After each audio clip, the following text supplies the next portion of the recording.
Hello guys, welcome back to my YouTube channel. So here we are with another video on the topic fiscal policy. We have already covered monetary policy. अगर नहीं देखा है तो मैं उसका जो link है वो आई बटन में डिस्क्रिप्शन बॉक्स में मेंशन कर दूंगी. ठीक है, छोटा सा टॉपिक है, जितना इस बोर्ड में मेंशन है ना उतना ही टॉपिक है बस, तो इसको फटाफट से खत्म कर लेते हैं. देखो, सबसे पहली बात, if you remember about monetary policy, तो जो मॉनेटरी पॉलिसी और फिस्कल पॉलिसी होते हैं ना, दीज बोथ टर्म्स आर की ड्राइवर्स ऑफ आवर इकोनॉमी. की ड्राइवर कैसे चलाते हैं अपनी इकोनॉमी को, दोनों यही दो चीजें हमारे पास में. कौन कौन सी? एक तो मॉनेटरी पॉलिसी और दूसरी अपने पास में फिस्कल पॉलिसी. मॉनेटरी पॉलिसी में हम लोगों ने क्या चीज देखी थी कि मॉनेटरी पॉलिसी क्या चीज होती है, which is used by RBI. किस चीज के लिए भाई? उसको रिजर्व बैंक ऑफ इंडिया, अपनी जो सेंट्रल बैंक है वो यूज कर रही है मनी सप्लाई को कंट्रोल करने के लिए. इकोनॉमी में अगर इन्फ्लेशन होता है, डिफ्लेशन होता है, मेनली लोगों की परचेसिंग पावर को कंट्रोल कर रहे हैं वो लोग. आरबीआई कर रही है मॉनेटरी पॉलिसी के थ्रू, मनी सप्लाई के सहारे, यानी मनी सप्लाई को कंट्रोल कर रही है जो आरबीआई है. मॉनेटरी पॉलिसी का मतलब क्या था? मॉनेटरी पॉलिसी, मॉनेटरी यानी कि मनी से रिलेटेड वो टर्म होती है. उसी तरीके से अगर हम गवर्नमेंट की बात करें, क्यों? क्योंकि फिस्कल पॉलिसी का क्या होता है? Regulated by ministry of finance, government of India. भाई जो मॉनेटरी पॉलिसी आरबीआई यूज कर रही है तो गवर्नमेंट क्या करे? तो गवर्नमेंट जिस पॉलिसी का यूज करती है, मिनिस्ट्री ऑफ फाइनेंस जिसका यूज करती है, गवर्नमेंट ऑफ इंडिया जिसको यूज कर रही है, उसको बोला जाता है फिस्कल पॉलिसी. यानी कि वो पॉलिसी जो कि गवर्नमेंट यूज कर रही है सेम काम के लिए, यानी कि इन्फ्लुएंस करने के लिए अपनी इकोनॉमी सिचुएशन को, उसे बोला जाता है फिस्कल पॉलिसी. तो मॉनेटरी पॉलिसी फिस्कल पॉलिसी का फर्क थोड़ा सा समझे कि मॉनेटरी पॉलिसी होती है जो कि आरबीआई यूज करती है किसके लिए? मनी सप्लाई को कंट्रोल करने के लिए, इकोनॉमी में मनी सप्लाई को फ्लक्चुएट करने के लिए. उसी तरीके से जो गवर्नमेंट ऑफ इंडिया यानी कि हमारी जो मिनिस्ट्री ऑफ फाइनेंस है, जो यूज करते हैं जिस पॉलिसी को, जो पॉलिसी मेकर्स यूज कर रहे हैं, उसको फिस्कल पॉलिसी बोलते हैं. अब फिस्कल पॉलिसी क्या चीज होती है वो देखो.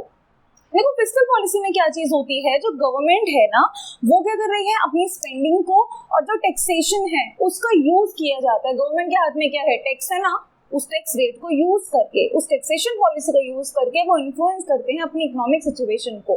कैसे करते हैं वो देखो. उससे पहले एक दो टर्म है, थोड़ा सा जो लिखा है उसको पढ़ लेते हैं. ठीक है, जैसे हमारे पास में हेल्प इन इकोनॉमिक ग्रोथ, और क्या चीज है? Also create price stability in economy. जो हम बात कर रहे थे वहां पे भी तो हमने यही कहा था ना, मॉनेटरी पॉलिसी में आरबीआई क्या कर रही थी? यही तो कर रही थी. लोगों के बाद में बहुत सारा पैसा हो गया है, अंधाधुंध डिमांड किए जा रहे हैं, भाई कम करो लोगों की डिमांड को. ठीक है, काबू में लेके आओ. प्राइसेस बहुत बढ़ रहे हैं. क्यों प्राइसेस बढ़ रहे हैं? लोगों की डिमांड बहुत ज्यादा बढ़ रही है, उसको कंट्रोल में लेके आओ. तो क्या करो? अपने रेट्स को, भाई उनके पास रेपो रेट है, बैंक रेट है, उनके साथ गेम खेलना शुरू करो. गवर्नमेंट क्या कर रही है? काम उसका भी सेम टू सेम है, बस वो किसके सहारे कर रही है? अपने टैक्सेशन पॉलिसी के सहारे, अपने खर्चों के सहारे उस काम को कर रही है. हेल्प्स इन कैपिटल फॉर्मेशन, यानी कि किस चीज में? कैपिटल फॉर्म करने में. क्यों? देखो, अगर गवर्नमेंट टैक्सेस को रिड्यूस कर दे तो क्या होगा? टैक्स रिड्यूस करेंगे तो समहाउ लोगों की परचेजिंग पावर इंक्रीज हो जाती है, तो क्या होगा? उसकी हेल्प से कैपिटल फॉर्मेशन होगा. तो रिसोर्स एलोकेशन, कैपिटल फॉर्मेशन, जो काम वहां पे थे ना, सेम टू सेम यहाँ पे है. काम सिर्फ ये है, हथियार किसके पास कौन से हैं? आरबीआई के पास उसका मनी सप्लाई वाला, यानी मॉनेटरी पॉलिसी में जितने भी सारे उसके रेट्स होते थे, हम पढ़ रहे थे, रिवर्स रेपो रेट हो, बैंक रेट हो, वो सारे के सारे आरबीआई के हाथ में उसके औजार थे. इनके हाथ में कौन से हैं? गवर्नमेंट के खर्चे अपने हाथ में हैं, और जो गवर्नमेंट टैक्सेस के साथ गेम खेलती है वो उनके हाथ में है. काम दोनों का वही है, इकोनॉमी की ग्रोथ को इन्फ्लुएंस करना. इनका भी वही काम है, यानी कि ये एड्रेस करते हैं किन सिचुएशंस को? वही इकोनॉमिक ग्रोथ को एड्रेस करना, अनएम्प्लॉयमेंट को एड्रेस करना, ये भी वही चीज है. इन्फ्लेशन बहुत ज्यादा हो जाए उसको कैसे काबू में लेके आया जाए. उसी से एक एग्जांपल से समझ रहे हैं. अगर इकोनॉमी में इन्फ्लेशन ज्यादा हो जाए, इन्फ्लेशन मतलब महंगाई ज्यादा हो जाएगा, तो महंगाई ज्यादा होने के केस में क्या करेगी यहाँ पे ये लोग क्या करेंगे? ये लोग क्या करेंगे इस केस में? अगर महंगाई बहुत ज्यादा हो जाती है तो इन्फ्लेशन का मतलब क्या है? डिमांड ज्यादा है, लोगों की परचेजिंग पावर ज्यादा है, लोगों के हाथ में बेसिकली पैसा बहुत ज्यादा है. अब उस पैसे को कैसे काबू में लेके आया जाए? गवर्नमेंट क्या करेगी? टैक्स रेट को इंक्रीज कर दो, अपने खर्चों को कम कर दो. खर्चों का मतलब यहाँ पे किस चीज है? जो गवर्नमेंट लोगों के ऊपर खर्चा कर रही है, गवर्नमेंट स्पेंडिंग, जिसको पब्लिक एक्सपेंडिचर्स भी बोलते हैं, उसको कम कर दो. टैक्स रेट्स को बढ़ा दो. टैक्स रेट बढ़ाने से क्या होगा? लोगों की जो इनकम है उस पर फर्क पड़ेगा. रियल इनकम लोगों की कम होगी, लोग डिमांड कम करेंगे, तो ऑटोमेटिकली जो इन्फ्लेशन है वो कंट्रोल में आएगा. तो इस तरीके से जो गवर्नमेंट है ना, वो गेम खेलती है अपने हथियारों के साथ में. क्यों भाई? अब इकोनॉमी में काम तो करना ही है, घर जाके लूट मार तो नहीं कर सकते कि जिन लोगों के पास पैसा बहुत ज्यादा, उनके घर में जाओ, पैसा लूटो, निकाल के ले आओ. ऐसा नहीं हो सकता. तो इन हथियारों का यूज किया जाता है उस काम के लिए। ठीक है, तो समझे कि फिस्कल पॉलिसी का मतलब क्या होता है, यानी कि गवर्नमेंट की स्पेंडिंग और टैक्सेशन पॉलिसी जो गवर्नमेंट यूज करती है इकोनॉमिक ग्रोथ के लिए, और ये कह सकते हो इकोनॉमिक सिचुएशन को टैकल करने के लिए, इकोनॉमिक सिचुएशन को इन्फ्लुएंस करने के लिए जो गवर्नमेंट यूज करती है उसको हम बोलते हैं फिस्कल पॉलिसी। और मॉनेटरी पॉलिसी जो मनी सप्लाई वाला था वो किसकी होती है, वो आरबीआई की होती है, जिसको हम मॉनेटरी पॉलिसी बोलते हैं। गवर्नमेंट की होती है फिस्कल पॉलिसी, यानी कि regulated by ministry of finance और you can say government of India. अब देखो गवर्नमेंट के हथियार जिसकी हम बात कर रहे हैं, दो ही हथियारों की हमने बात की है, उन्हीं दोनों के बारे में थोड़ा सा और देखते हैं। पहला अपने पास में कौन सा है, गवर्नमेंट के टूल कौन से हैं। सबसे पहला अपने पास में है गवर्नमेंट एक्सपेंडिचर्स। गवर्नमेंट एक्सपेंडिचर से यहाँ पे अपना मतलब है पब्लिक एक्सपेंडिचर से, यानी कि गवर्नमेंट जो खर्चा करती है लोगों के ऊपर, उसको बोला जा रहा है गवर्नमेंट एक्सपेंडिचर्स। ठीक है, ना कि अपने घर के लिए फर्नीचर लेके आना, नहीं, जो लोगों के ऊपर खर्चा होता है वो है अपने पास में गवर्नमेंट एक्सपेंडिचर्स। अब इसके अंदर भी दो ही चीजें अपने पास में, ठीक है, कौन कौन सी, फर्दर क्लासिफिकेशन। जैसे खर्चे तो बहुत तरीके के होते हैं ना, बड़े खर्चे भी, छोटे छोटे खर्चे भी, तो उसी के आगे फर्दर क्लासिफिकेशन अपने पास में है। पहला अपने पास में है कैपिटल एंड रेवेन्यू एक्सपेंडिचर।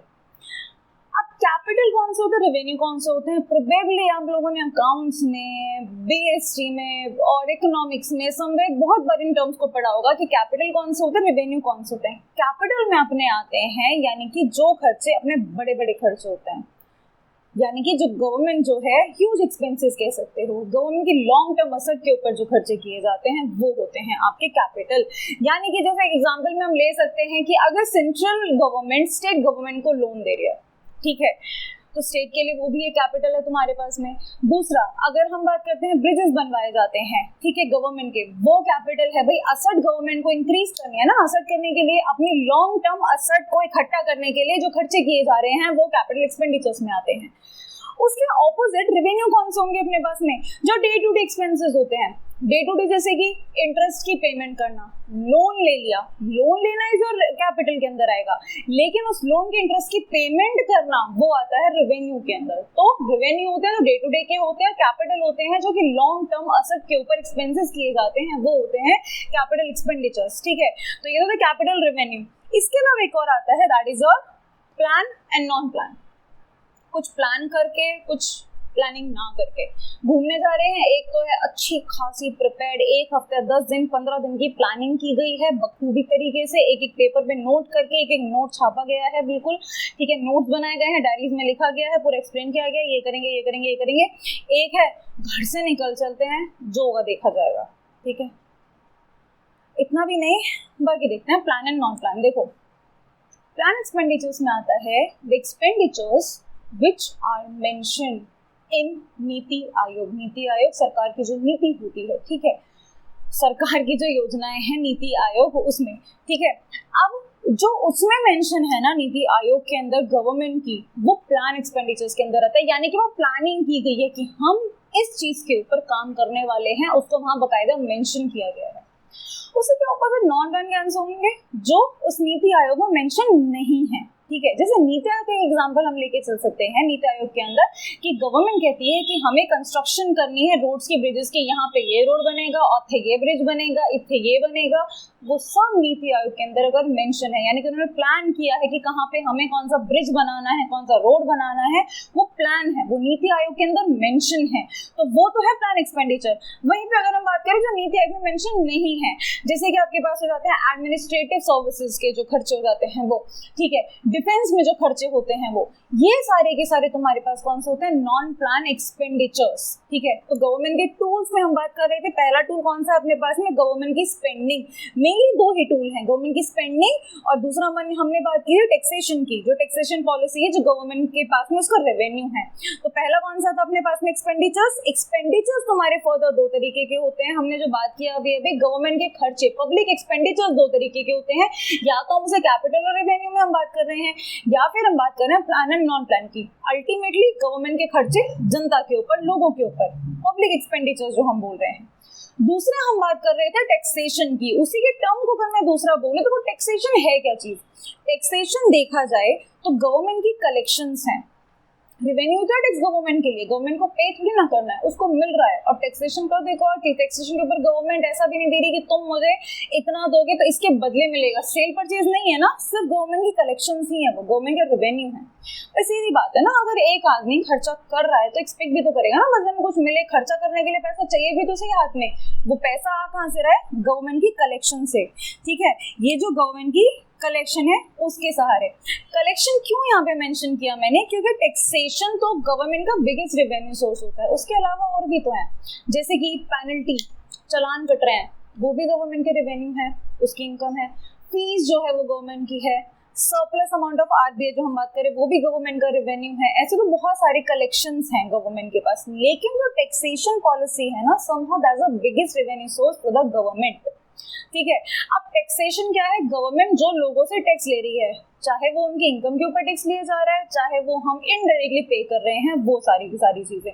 तो कलेक्शन, टैक्सेस, गवर्नमेंट का रेवेन्यू, एक तरफ खर्चे हैं एक तरफ रेवेन्यू है, यही दो टूल्स है जिसके साथ गवर्नमेंट जो है वो गेम खेल रही है। ठीक है, अब देखो, नॉट गेम यानी कैसे नहीं, लोगों की भावनाओं के साथ खेल रही है, मतलब है कि गवर्नमेंट के इक्विपमेंट जिससे कि वो इकोनॉमी को थोड़ा सा कंट्रोल में लेके आ सकती है, उसके लिए।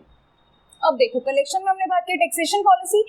टैक्स हमारे पास दो तरीके के हैं obviously, direct tax, indirect tax.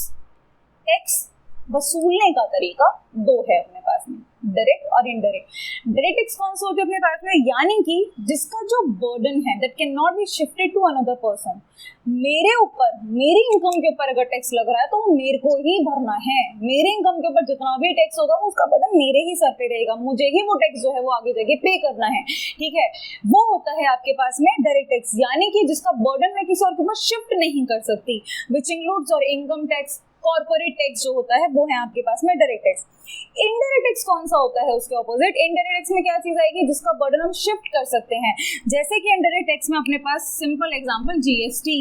GST indirect tax है। कैसे भाई, मैं एक, अगर मैं सेलर हूँ, मैंने सेल किया है, तो क्या मैंने खुद से टैक्स भरा उस गुड के ऊपर? नहीं ना, मैंने कस्टमर से टैक्स को वसूल के मैंने आगे जाके सरकार को उसको भर दिया। तो मैंने टैक्स भरा है, लेकिन उसका जो बर्डन है वो मेरे सर पे नहीं है, मैंने उसको कस्टमर से लिया है। समहाउ ये कह सकते हो, अगर मैं कस्टमर हूँ तो मैं टैक्स को पे कर रही हूँ, लेकिन जीएसटी तो मैं ही भरती हूँ ना, मेरे बिल में बड़ा बड़ा मेंशन होके आता है ना, जीएसटी दिस, जीएसटी अमाउंट इतना इतना अपने पास में आता है। तो जीएसटी भर तो मैं रही हूँ, लेकिन मैं किसको दे रही हूँ, सेलर को मैं उस जीएसटी को पे कर रही हूँ। सेलर आगे जाके उसको पे कर रहा है, तो जो पे कर रहा है बर्डन उसके ऊपर नहीं है, एक्चुअली में बर्डन कस्टमर के ऊपर है। तो इनडायरेक्ट टैक्स है जिसका बर्डन जो है वो शिफ्ट हो गया है कस्टमर के ऊपर, यानी कि जो टैक्स को भर रहा है उसके ऊपर उसका बर्डन नहीं है, बल्कि किसी और के ऊपर है। और डायरेक्ट टैक्स में क्या है, जो भर रहा है उसी के ऊपर बोझ भी है सारा उसको भरने का। तो ये गवर्नमेंट के बड़े सोर्सेज हैं। एग्जाम्पल मैंने दिया था यहाँ पे कि आप देखो, अगर गवर्नमेंट चाह रही है कि इकोनॉमी में बूस्ट चाहिए, बूस्ट का मतलब वो ये चाह रही है कि लोगों की डिमांड इंक्रीज हो जाए। अब लोगों की डिमांड को इंक्रीज करना है तो लोगों के हाथ में पैसा भी तो होना चाहिए ना। ऐसा नहीं है ना कि जाओ घर घर जाके पैसे बांटना शुरू कर दो, नहीं। लोगों की डिमांड को इंक्रीज करना, तो इंक्रीज करने का तरीका क्या है, टैक्स रेट को कम कर दो। जो ये पॉलिसी है इसके टैक्सेस को कम कर दो, सिंपल। इन खर्चों को है बढ़ा दो लोगों के ऊपर। भाई लोगों के ऊपर तुम खर्चे ज्यादा करोगे तो लोगों को फायदा ज्यादा मिलेगा, लोग डिमांड ज्यादा करेंगे। टैक्स को कम कर दो, टैक्स कम करने से लोगों की इनकम पे फर्क पड़ेगा, लोगों की रियल इनकम, उनकी परचेजिंग पावर इंक्रीज होगी। जब उनकी परचेजिंग पावर इंक्रीज होगी तो परचेजिंग पावर इंक्रीज होने से लोग डिमांड ज्यादा करेंगे, डिमांड ज्यादा करेंगे तो इकोनॉमी में बूस्ट आएगा। बूस्ट कैसे आएगा, डिमांड ज्यादा होगी तो आउटपुट ज्यादा प्रोड्यूस करना पड़ेगा, आउटपुट ज्यादा होने के लिए अपने को रोजगार भी देना पड़ेगा, एम्प्लॉयमेंट इंक्रीज होगा। तो ये इस तरीके से जो गवर्नमेंट है वो यूज करती है इन दोनों चीजों का, किसका, अपने पॉलिसी का, एक टैक्सेशन पॉलिसी का और दूसरा अपनी स्पेंडिंग का। तो ये गवर्नमेंट के टूल्स, इक्विपमेंट्स, औजार, हथियार हैं जिनसे वो इकोनॉमी की सिचुएशन को इन्फ्लुएंस करती है। उसके बाद एक लास्ट टॉपिक और अपने पास में, which is type of fiscal policy. तीन तरीके के अपने पास, मेनली तीन तरीके के हैं अपने पास, एक्सपेंशनरी, कॉन्ट्रैक्शनरी, न्यूट्रल।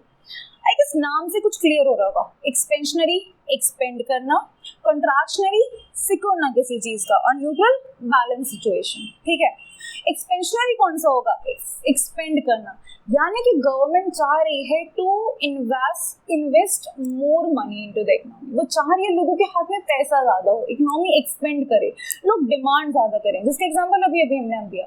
तो गवर्नमेंट क्या करेगी, दो ऑप्शन है, इधर government gonna increase the spending और reduce in the taxation policy और बोथ ऑफ देम, यानी कि या तो वो खर्चे बढ़ा दे या टैक्सेशन को कम कर दे, अपनी टैक्स रेट्स को कम कर दे, या दोनों ही काम कर ले, वो उसके ऊपर है, ठीक है। अब एक्सपेंशनरी में क्या है, इकोनॉमी को एक्सपेंड करना, इकोनॉमी को बढ़ाना, यानी कि ये मेनली एड्रेस करता है प्रॉब्लम्स को, अनएम्प्लॉयमेंट, जैसे कि अनएम्प्लॉयमेंट की प्रॉब्लम को एड्रेस करना। अभी बताया था लोग डिमांड ज्यादा करेंगे, तो डिमांड ज्यादा मीन्स आउटपुट ज्यादा, आउटपुट ज्यादा सिंपली मीन्स आपकी अनएम्प्लॉयमेंट कम होना, लोगों को एम्प्लॉयमेंट ज्यादा मिलेगी। तो एक्सपेंशनरी एक्सपेंड करना, उसी के ऑपोजिट कंट्रैक्शनरी, मेनली ये सिचुएशन आती है आपके पास बूम के टाइम पीरियड में, जब इकोनॉमी जो है वो बूम सिचुएशन में होती है। उस केस में क्या होगा, बिल्कुल ऑपोजिट, कि इन्फ्लेशन ज्यादा है, ये होता है आपके पास में इन्फ्लेशन को कंट्रोल करने के लिए। ये किसके लिए है, कि लोगों की डिमांड इंक्रीज हो, एक्सपेंड की जरूरत है भाई इकोनॉमी में लोगों को डिमांड ज्यादा करनी चाहिए। इसमें आपके पास में क्या है कि इन्फ्लेशन ज्यादा है, इन्फ्लेशन ज्यादा है तो उसको कम करो, इन्फ्लेशन ज्यादा को कम करने का तरीका ऑपोजिट कर दो, टैक्स रेट को बढ़ा दो, स्पेंडिंग को कम कर दो। और लास्ट अपने पास में न्यूट्रल सिचुएशन कौन सी है, when economy is already in equilibrium situation, economy balance में है, यानी कि government is not trying to stimulate और रिस्ट्रेन इकोनॉमिक ग्रोथ, वो कुछ नहीं है, तुम्हारे पास ऑलरेडी इकोनॉमी जो है वो इक्विलिब्रियम है, ना ही तो उनको इसके ऊपर कुछ करना, ना ही उनका इसका कुछ करना, इकोनॉमी ऑलरेडी इक्विलिब्रियम पोजीशन में होती है, ठीक है। तो आई होप कि आपको ये पूरा का पूरा फिस्कल का कंसेप्ट समझ में आया होगा। मॉनेटरी का एग्जांपल मैंने इसलिए लिया बिकॉज बहुत बार जो बच्चे हैं या लोग हैं वो मॉनेटरी फिस्कल पॉलिसी में थोड़ा सा कंफ्यूज हो जाते हैं। सो आई होप कि I was able to make you clear the concept of fiscal policy as well as monetary policy. अगर आपको अच्छा लगा तो प्लीज इसको लाइक कर देना, चैनल को सब्सक्राइब कर देना अगर नहीं किया है तो, एंड डू कमेंट अगर कोई भी इश्यूज होता है तो। Thank you so much, take care, bye bye, have a good day and good night as well.